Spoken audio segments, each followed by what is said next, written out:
Muling mapapanood sa isang kapamilya-produced series ang veteranang aktres na si Carmina Villaruel.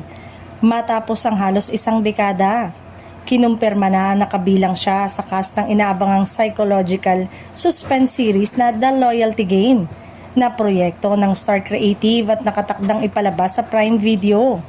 Marami ang natuwa sa pagbabalik ni Carmina sa isang proyektong konektado sa ABS-CBN dahil matagal na rin mula nang huli siyang mapanood sa isang kapamilya serye.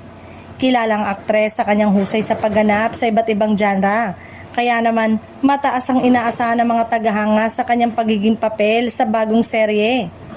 Ang The Loyalty Game may isang psychological suspense drama na magdadala ng matinding tensyon, misteryo at mga hindi inaasahang revelasyon.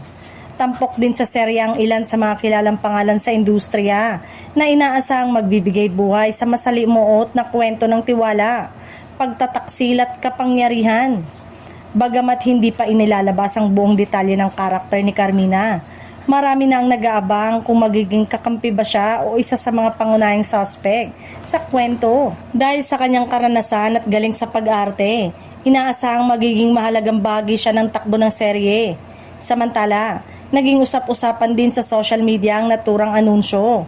Maraming netizen ang nagpahayag ng excitement sa pagbabalik ni Carmina sa isang kapamilya project, habang ang iba naman ay sabik ng makita ang kanyang magiging chemistry sa iba pang cast member ng serye. Sa pagbabalik ni Carmina Villaruel sa isang kapamilya-produced project, mas lalong tumitindi ang pananabik ng publiko para sa The Loyalty Game. Abangan ang psychological suspense series na ito na maghahatid ng kakaibang kwento at matitinding eksena sa Prime Video.